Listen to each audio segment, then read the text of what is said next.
Dios. ¿Cuántos de los que están aquí ya tienen hijos? Bueno, ya hay bastantes, ¿verdad? Yo pues no me estoy estrenando porque pues ya hace 4 años que tuvimos a nuestra pequeña. Uno de los retos más grandes que hemos tenido, aunque ustedes no lo crean, con nuestra pequeña es que cada vez que nos subimos al carro, ¿cómo batallamos, Jorge, para poner el cinturón de seguridad? Yo no sé si yo soy el único que tiene este problema o si ustedes también han tenido esa experiencia, pero es una tortura cada vez que nos subimos al carro y ella ya sabe ponerse el cinturón de seguridad, pero no le gusta, que me molesta, que me aprieta, que estoy incómoda y todos los días que tenemos que ir a la escuela tenemos que buscar estrategias, ¿no? Para que ella pueda ponerse el cinturón. Ella se lo puede poner. Hasta que un día a mi esposa se le ocurrió la grandísima idea de decir, subiéndonos al carro, una competencia de a ver quién se pone el cinturón más rápido, ¿no? Entonces mi hija rápidamente pues se desespera, quiere ganar y trácale, se pone el cinturón. Ya ves que el cinturón de los niños pues son como 4 broches, ¿no? Y obviamente pues nosotros como tortuga agarramos el cinturón para que gane, ¿verdad?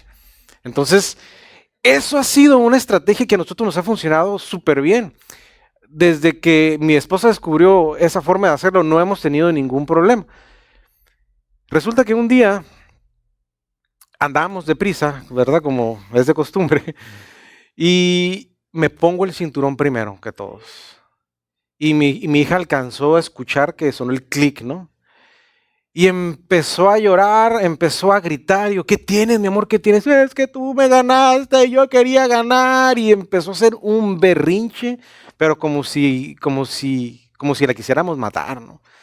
Entonces, mi esposo y yo nos volteamos a ver como diciendo, oye, espérate, pues cálmate, mija, o sea, no pasa nada.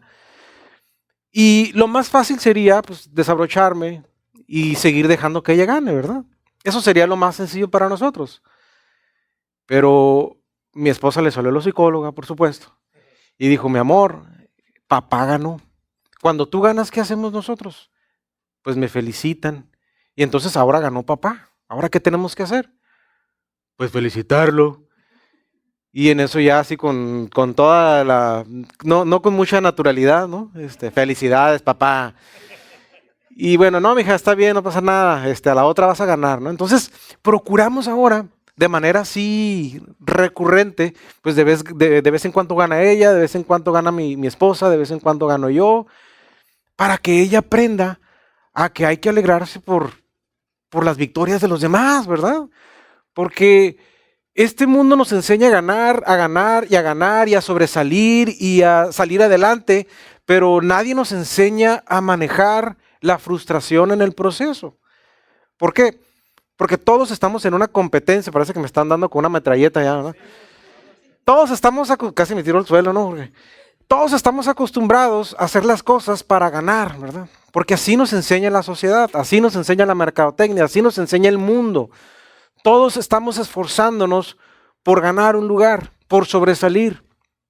Y cuando hay alguien que nos gana o que nos quita lo que nosotros deseamos, pues entonces entramos en conflicto. Entonces entramos en un proceso de frustración, nos sentimos mal, nos sentimos derrotados, ¿verdad? Nos sentimos humillados. Pero, ¿qué es lo que Dios espera de nosotros? ¿Qué es lo que Dios habla en su palabra acerca de esa competencia interminable que hacemos todos en esta sociedad actualmente?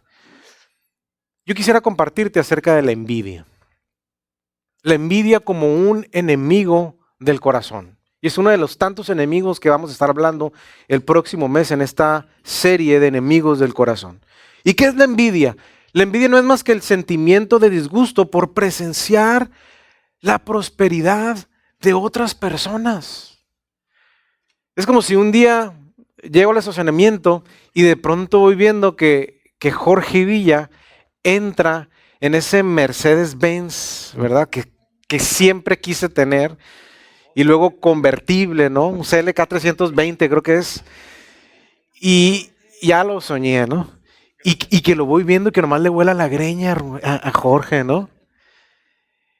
Y que en vez de que me dé gusto, diga, mire, ese desgraciado, ojalá se estrelle con el Cabana, ¿no? Cuando vaya saliendo por aquí. ¿Cuántos de nosotros no hemos tenido un sentimiento Así, ¿verdad? Cuando vemos que a otra persona le está yendo bien y nos carcome la envidia por dentro. Yo creo que todos en algún momento de nuestra vida hemos sentido ese sentimiento, ¿verdad? Valga la redundancia. Hemos experimentado ese sentir cuando vemos que a alguien le está yendo bien o que a alguien le está yendo mucho mejor que a nosotros.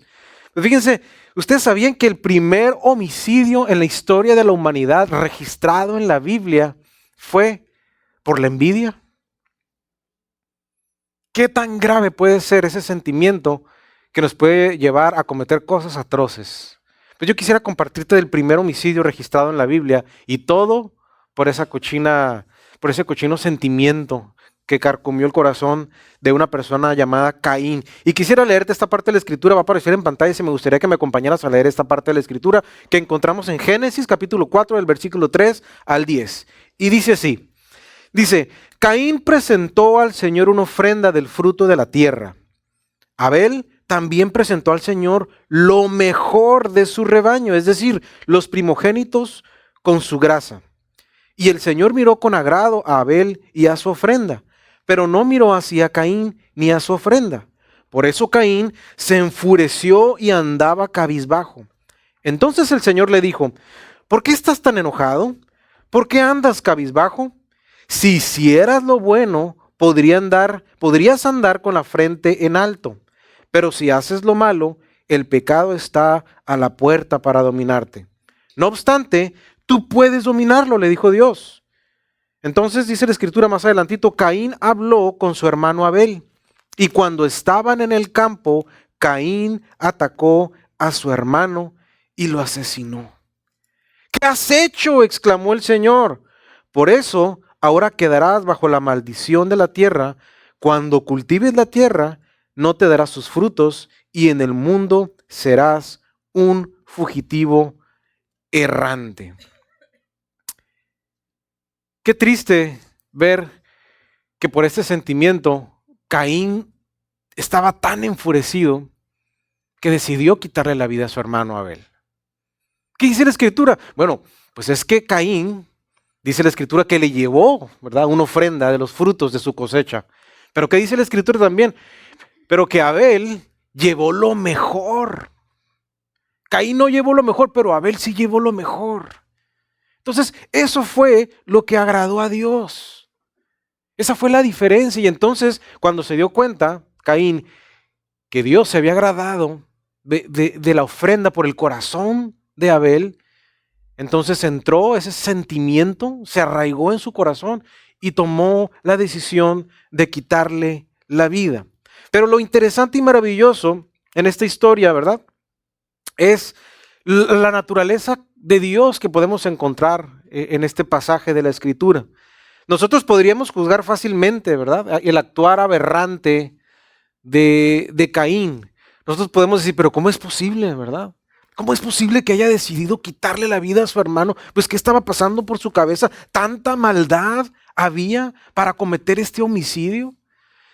Tal vez nosotros podemos tener ese sentimiento y a lo mejor no llegamos al extremo de quitarle la vida a una persona o de cometer homicidio, pero muchas de las veces que hemos sentido ese celo o ese sentimiento, lo único que nos provoca es a veces tomar decisiones, tomar actitudes, hacer comentarios, ¿verdad?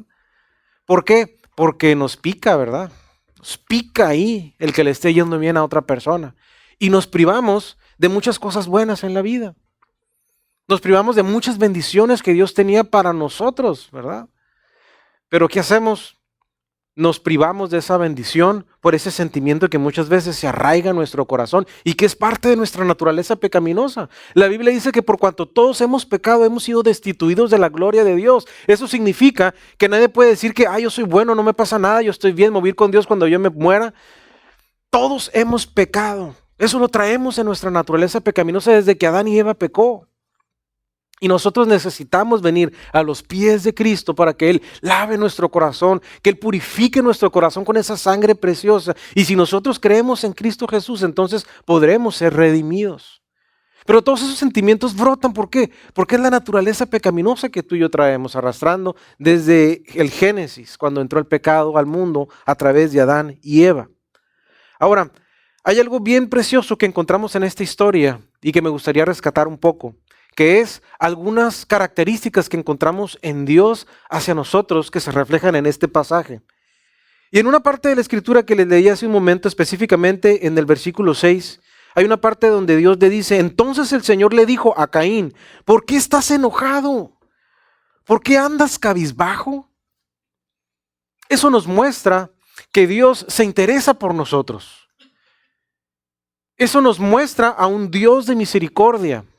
Él claro que sabía lo que había en el corazón de Caín, pero hizo esta pregunta para escuchar a Caín, para escuchar su corazón, para entender su molestia, para que él supiera que Dios estaba preocupado por él, que Dios lo amaba, que también era su hijo. Y sabes, Dios siempre nos mostrará su misericordia a pesar de que nosotros tengamos esas actitudes que son incorrectas, a pesar de que tengamos sentimientos que alberguen envidia en nuestro corazón. A pesar de nuestro pecado, a pesar de nuestra maldad, Dios siempre se va a interesar para que tú y yo estemos bien con Él y que podamos corregir esas áreas en nuestra vida. Más adelante, en el versículo 7, Dios le dice: si hicieras lo bueno, podrías andar con la frente en alto. Esto nos muestra una naturaleza de un Dios que guía, que nos dice cómo resolver las cosas, que nos dice: yo entiendo cómo te sientes, pero tienes que hacer esto. Entonces, en esta parte de la escritura, Dios le estaba dando una oportunidad, ¿verdad? Le estaba dando la oportunidad de corregir, ¿verdad? De corregir y de enderezar su camino. Si hicieras lo bueno, podrías andar con la frente en alto, le dijo Dios a Caín en el versículo 7. En otras palabras, le dijo: deja de tener esas actitudes, deja de caminar de esa manera y haz lo bueno delante de mí. Y más adelante, en el mismo versículo, le dice Dios a Caín: si, no obstante, fíjate lo que dice el versículo 7, no obstante, tú puedes dominarlo, le dijo Dios a Caín. Es decir, tú sientes envidia, tú sientes celos, tú sientes coraje, pero tú puedes dominarlo. Es un Dios que afirma. Es un Dios que nos dice: no importa lo que estés pasando, la frustración que puedas tener en este momento, tú puedes lograrlo porque yo estoy contigo. No va a ser en tus fuerzas, sino en las fuerzas que yo voy a poner en ti para que tú salgas adelante. Esa es parte de la naturaleza de Dios, un Dios de misericordia, un Dios que nos guía y un Dios que afirma a cada uno de nuestros corazones. Lo triste de esta situación es que Caín no quiso escuchar a Dios. Caín no puso su empeño en ser obediente a Dios y él siguió albergando este sentimiento de envidia y de coraje por su hermano. Prefirió dejarse llevar por los celos y por la envidia y asesinó a su hermano Abel. Ahora, ¿cuántas veces nosotros no nos hemos dejado llevar por un sentimiento así? ¿Cuántas decisiones hemos tomado tú y yo por ese rencor, por esa envidia, por ese celo, por esa añoranza, ¿verdad? De aquello que está viviendo aquella persona y tú no lo tienes o yo no lo tengo. Cuando yo estaba leyendo esta parte de la escritura fue una confrontación hacia mí, porque durante mucho tiempo en mi vida yo viví así. Yo decía: oye, por ejemplo, yo vengo de una familia disfuncional. Mis papás se divorciaron cuando yo era muy pequeño, bueno, era adolescente, y yo siempre envidiaba a mis amigos que tenían a su familia completa.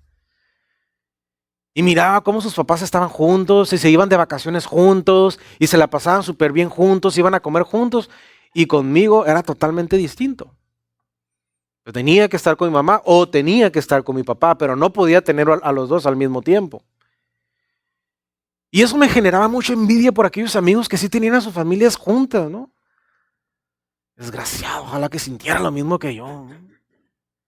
No sabía lo que yo estaba diciendo. Pero era una envidia que me carcomía por dentro. Y que deseaba tener lo que ellos tenían, porque yo no lo tenía. ¿Cuántas veces, en diferentes formas o de diferentes maneras, ¿No nos ha pasado lo mismo, verdad? Y ves que el compañero del trabajo le está yendo muy bien, está haciendo excelentes reportes y pues está quedando muy bien con el jefe y tú te estás quedando atrás y le metes una zancadilla por ahí, ¿no? Le escondes un papel, ¿no? Y se lo metes a la trituradora. O te aprovechas cuando no está en su computadora y le borras un correo con información importante. O simplemente puedes pasarle una información y no se la pasas. ¿Para qué? Para que ahora sí le truene, ¿verdad? Y que no tenga puras estrellitas con el jefe. Quiero brillar yo también. Que me deje salir adelante. Estoy siendo muy extremo. Yo sé que gente así no hay aquí en esta iglesia, ¿verdad? En otras iglesias tal vez, pero en esta estoy seguro que no hay gente así. Y a veces parece que el enemigo es al que le está yendo bien, ¿verdad? Y vemos al vecino que está llegando con sus carros nuevos y cada rato cambia y luego el Jeep es amarillo y luego el Jeep es negro y luego el Jeep es blanco y luego le cambia de llantas. Y tú pasas un día de casualidad a las 2 de la madrugada porque no tenías sueño y le pasas un clavo y le rayas, ¿no? En la puerta. Porque no soportas o no soportamos ver cómo le está yendo bien al otro. Negocios, trabajos, escuela, amigos. O a veces vidas, ¿no? A veces deseamos la vida de otras personas. Ay, no, pues yo quisiera andar como la comadre. Pues si nomás se la pasa en cafecitos, no trabaja, el esposo le va re bien y su única preocupación y su único estrés es llegar puntual al manicure y al pedicure, ¿no? Ojalá le vaya mal al compadre ya para que sepa lo que se siente tener que levantarse temprano y correr a dejar a los chamacos a la escuela y regresar y luego todavía que llegue el marido diciendo que tuvo broncas en el negocio y que no te alcance para ir a Fashion Valley cada fin de semana. Y deseamos la vida de otras personas. Y la envidia nos carcome. ¿Por qué le está yendo mejor a aquel si yo soy más bueno? ¿Por qué le va mejor a esa familia si ni siquiera creen en Dios, ni van a la iglesia los domingos? Y yo voy todos los domingos, hasta sirvo, ¿verdad? Hasta estoy, bueno, no digo en qué, porque luego van a decir, ya está hablando de mí, ¿verdad? Y empezamos a permitir que esos sentimientos entren en nuestro corazón, matando oportunidades, matando posibles buenas relaciones, buenas amistades. Pero la envidia es un sentimiento común en todos. Es un sentimiento común, pero muy dañino que afecta nuestras relaciones, nuestro bienestar, crea barreras y afecta nuestra felicidad personal. ¿Qué dice el más sabio registrado en la historia de la humanidad? En Proverbios capítulo 14:30 dice, el corazón apacible es vida a la carne, mas la envidia es carcoma a los huesos. ¿Sabes qué es el carcoma? El carcoma es un pequeño insecto que se come la madera y la tritura. Pero en el hueso del ser humano es cáncer. Es cáncer que te va comiendo el tejido, que te va comiendo el hueso y que te va invadiendo hasta que termina con todo. Así dice Proverbios que es la envidia en el corazón del hombre, en el corazón del ser humano. Es un enemigo sigiloso que destruye todo lo bueno en la vida y que nos roba, nos arrebata. No solamente la tranquilidad, sino la paz, el contentamiento, la plenitud, la felicidad. Yo no sé si tú conoces a alguien que siempre está amargado, que siempre está enojado, que nada le parece bien, que nunca le puedes hacer algo bueno porque todo lo ve mal, ¿verdad? Todos tenemos una tía, un tío, un pariente, un amigo, el cara de limón chupado, pues, que no le gusta nada. Y a lo mejor está bien, a lo mejor tiene cosas buenas, a lo mejor tiene una estabilidad económica, pero a lo mejor ha vivido toda su vida añorando cosas que nunca tuvo y que lo ve en otros, ¿no? Y la envidia es tan grande y tan fuerte que no puede ser feliz, que no puede ser feliz, que no puede estar contento con su vida. ¿Por qué? Porque él quiere estar como fulano, porque él quiere estar como perengana, ¿verdad? y nunca encontramos la plenitud y la felicidad porque hemos dejado que eso crezca en nuestros corazones. Ahora, ¿qué podemos hacer para combatir la envidia? Yo creo que todos hemos pasado en algún momento de nuestra vida o hemos experimentado ese sentimiento en nuestro corazón. Algunos más, algunos menos, o algunos a lo mejor lo estamos experimentando en este momento, ¿verdad? Y estamos en una carrera constante, luchando contra este sentimiento que nos roba la paz, que nos roba la tranquilidad. Pero Dios nos enseña en su palabra cómo podemos enfrentar este sentimiento que no nos deja nada bueno y que no es del agrado de Dios. Y quisiera compartirte 4 puntos para enfrentar a este enemigo del corazón, a este enemigo del plan de Dios para nuestras vidas. Y el punto número 1 es: identifica al enemigo. Lo primero que tú tienes que hacer para combatir al enemigo es identificar quién es el enemigo.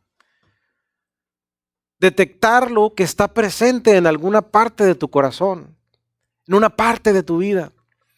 Esta semana empecé a ver un documental de la Segunda Guerra Mundial, a todo color se llama. Uy, me encanta. Y me encanta porque Alemania quería invadir a Inglaterra. Y Alemania tenía un ejército poderoso y tenía 467 aviones, ¿no? Pero lo que no sabía Alemania es de que Inglaterra tenía lo último en tecnología para detectar a las aeronaves enemigas cuando se acercaban a 200 kilómetros de la isla. Tenía unas antenas que nadie en el mundo tenía.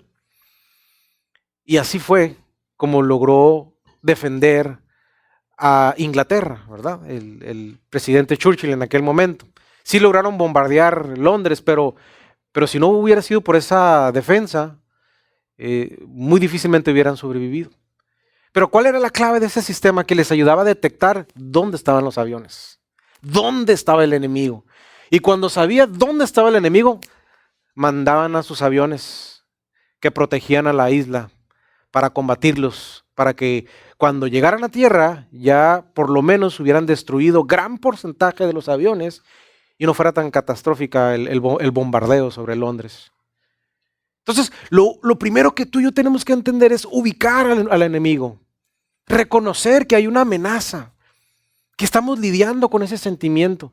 Decía el rey David en Salmos 139, del 23 al 24, le decía a Dios en una oración: examíname, oh Dios, y conoce mi corazón, pruébame y conoce mis pensamientos, y ve si hay en mí camino de perversidad, y guíame en el camino eterno.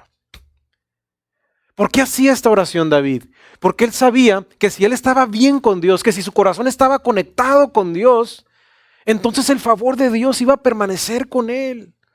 Iba a seguir disfrutando de esa presencia preciosa de Dios y seguir teniendo paz en su corazón. Por eso decía: no importa quedarme sin el reino, pero que mi corazón esté limpio delante de Dios. Así que Dios, examíname, límpiame.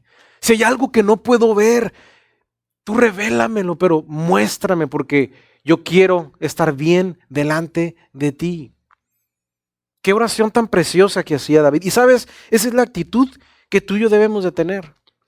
Pedirle a Dios que si hay ese sentimiento de envidia, por más mínimo que sea, que nos ayude a eliminar ese sentimiento, que nos permita superar ese sentimiento, porque nosotros queremos agradar a Dios. Queremos tener un corazón limpio delante de Dios. Queremos ser honestos para poder enfrentar la condición en la que nos encontramos el día de hoy. Entonces hay que orar y hay que buscar la raíz, ¿verdad? Hay que entender que muchas veces la envidia aparece en nuestro corazón por ciertas actitudes y por ciertos comportamientos que nosotros tenemos, y muchas veces ese comportamiento es pues la comparación, ¿verdad? Tendemos a compararnos con otras personas. Tenemos a ver cómo le está yendo al de un lado, ¿verdad? Por eso es el punto número 2 muy importante. Una de las cosas después de identificar y reconocer que muchas de las decisiones que has tomado han sido por envidia, que muchos de los problemas que hemos tenido en nuestras relaciones, con nuestras amistades, con nuestros hermanos, con nuestros amigos, con nuestros compañeros han sido porque nos hemos dejado llevar por la envidia. Y una vez que nosotros reconocemos, así como lo hizo el rey David, debemos aprender a dejar de compararnos, que es el punto número 2. Dice Isaías 43:4, dice: ante mis ojos tú eres grandemente estimado y digno de honra. Yo te amo y por ti y por tu vida daré hombres y naciones. Fíjate qué parte tan preciosa encontramos en la Escritura. Ante mis ojos tú eres grandemente estimado. Nosotros somos importantes, somos especiales para Dios. ¿Por qué tenemos que compararnos con el otro? ¿Por qué tenemos esa necesidad de ver cómo está aquel? Y si está mejor que yo, caray, entonces yo estoy mal, tengo que esforzarme más porque yo quiero estar como él. Pero si todos somos diferentes, todos somos distintos, lo más importante es de que para Dios somos de gran estima y de que Él nos ama. Él nos ama y somos especiales para Él. No necesitamos compararnos. Muchas veces esto sucede hasta en las mejores familias, como decía por ahí un programa, ¿no? Hasta eso, que le atinaba a la Carmelita Salinas con algunas cosas. Hasta en las mejores familias. Entre los hermanos hay una lucha constante. No, es que él es el favorito de mamá. No, es que tú eres el favorito de papá. Y andan ahí en competencias y son hermanos. Y se lastiman y se hieren. ¿Por qué? Porque tenemos esa tendencia de compararnos con otras personas y no nos damos cuenta que no tenemos que compararnos con nadie. Cada quien es único y especial delante de Dios. Y si nadie te ha dicho esto, si tu padre no te ha dicho esto, si tu madre no te ha dicho esto, escucha esto porque esto viene de parte de Dios. Tú no tienes que compararte con nadie porque tú eres especial y estimado para los ojos de Dios. No importa que el otro esté mejor o que aparentemente esté mejor. Tú eres especial para Dios y no necesitas compararte con nadie. Y muchas veces esa es la raíz de la envidia. Tenemos esa necesidad de estar viendo cómo están los demás. Y cuando nos vemos nosotros, como cuando vas al mercado, ¿no? Y ves el carro en la Costco, ¿no? Con 3 carrotes ahí y van ahí como 30,000 pesos de puro mandado y uno va con el puro papel del baño, ¿no? Y agarras carrito, ¿no? Y a Dios no le importa si eres chaparro, si eres bajito, si eres güero, si eres morenito, si eres de ojos verdes, si eres de ojos negros. Todos somos especiales para Dios. Y eso es lo que nosotros debemos de entender. Hay que reconocer lo que nosotros somos en Cristo. Hay que reconocer cuál es el valor que nosotros tenemos y recordar que somos tan especiales que Dios mandó a su Hijo a morir en esa cruz del Calvario por ti y por mí. Tan valiosos somos que Él derramó cada gota de sangre para salvarnos. Punto número 3. Celebra las victorias de los demás. Cuando a alguien le va bien, alégrate, celébralo, felicítale.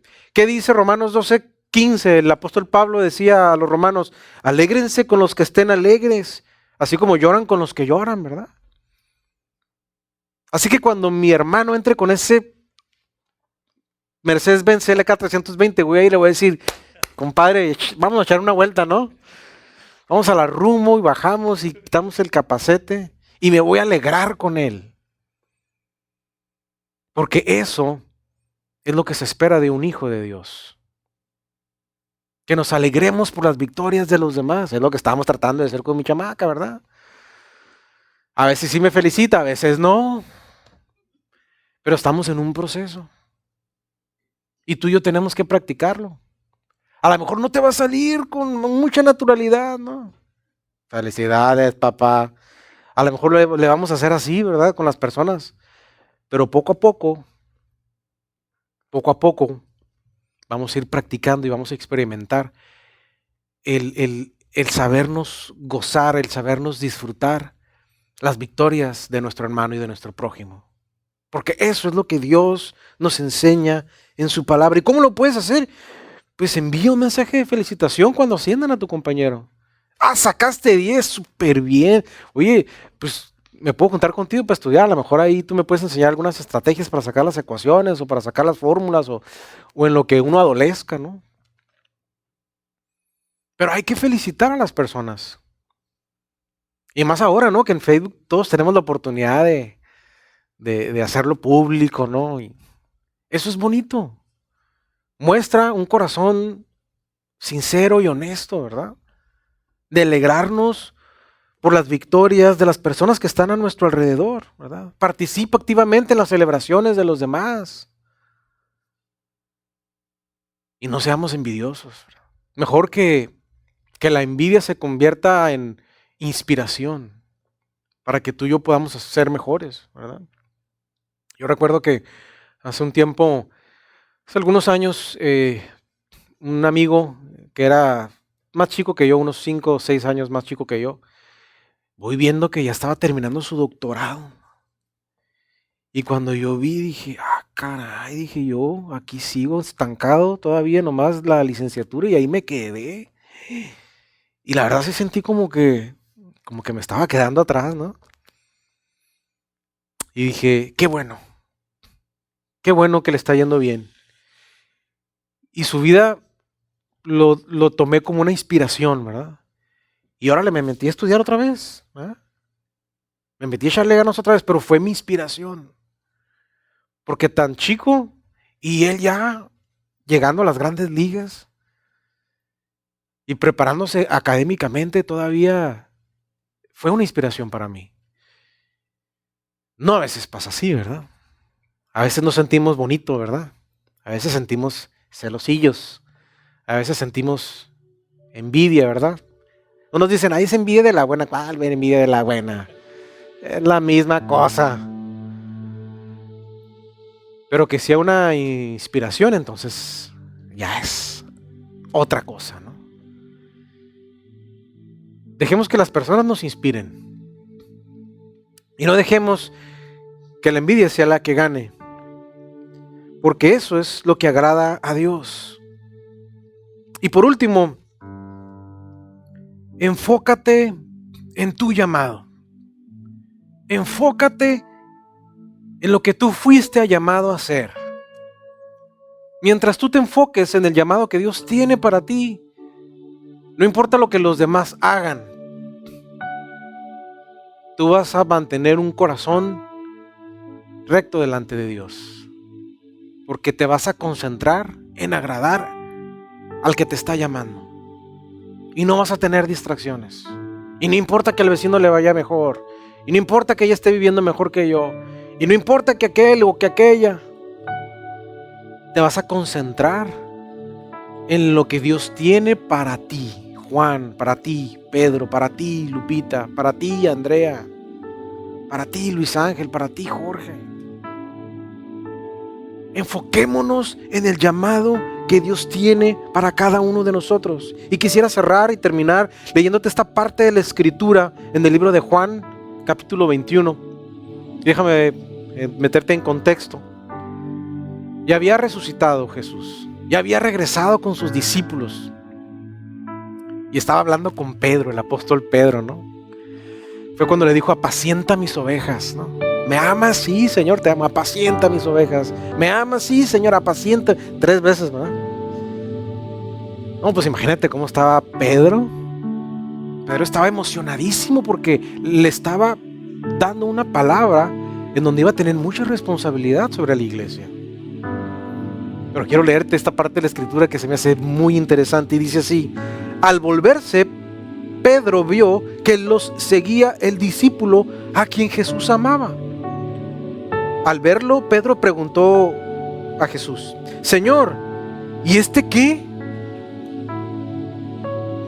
Y Jesús le dijo: Si quiero que Él permanezca vivo hasta que yo vuelva, ¿a ti qué?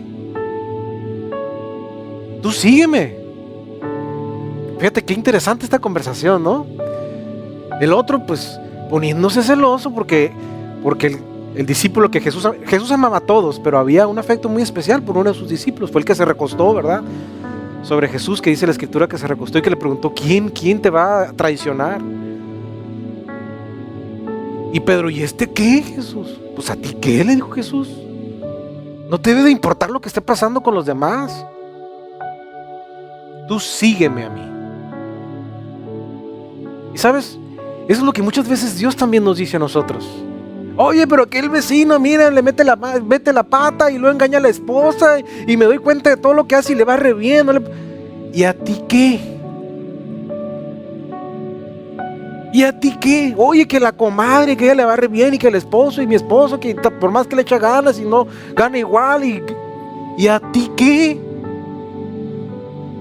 Oye, pues yo estudio toda la noche, en la madrugada para sacar 10 en el examen y saqué un 8 y aquel cuate, nomás listo así, se le pegó todo y sacó 10. ¿Qué onda, Dios? ¿Y a ti qué? Esa es muchas veces la misma respuesta que Dios nos da. Y nos dice lo mismo que le dijo a Pedro. Tú solo sígueme. No te enfoques en los demás. Enfócate en ese llamado que Dios tiene para ti. Enfócate en ese llamado que Dios tiene para ti. De ser un buen hijo, de ser un buen esposo, de ser una buena esposa, de ser un buen amigo, de ser un buen hermano. De que tu corazón esté conectado con el de Dios. De que camines en esa rectitud. Y no significa que vamos a andar con una sotana, ¿verdad? Así hasta los pies, hasta la cabeza y flotar en santidad. No. Es guardar nuestro corazón. Es cuidar lo que Dios ha puesto en nuestras manos. Es agradar a Dios en toda nuestra manera de vivir. Es darle a Dios el lugar que le corresponde a nuestro corazón. Es persistir, perseverar en ese llamado que tú sabes que tienes para servir a Dios, en compartir su palabra, en llevar el evangelio a otras personas, el orar por los necesitados, ¿verdad? Todos tenemos un llamado. Todos tenemos un llamado. Dios nos llama a todos a venir a sus pies y a servirle a Él. Eso es lo que tú y yo debemos de trabajar. Y muchas veces perdemos el tiempo enfocándonos en las bendiciones sobre otros y no nos hemos enfocado en el llamado que Dios tiene para nuestros corazones. Eso es lo que nos debe de importar, familia. Porque si tú te concentras en Dios, no habrá lugar para la envidia. Porque hay tiempo para cada cosa. Los tiempos de cada quien son distintos. A lo mejor no es tu momento. A lo mejor no es el lugar. A lo mejor no es la forma. Pero aprende a disfrutar el momento. Y no añores las cosas que tienen otros. Porque algún día a lo mejor lo estarás. Pero disfruta el proceso. Disfruta el camino. Y concéntrate en Dios. Porque eso debe ser lo más importante el día de hoy para nosotros.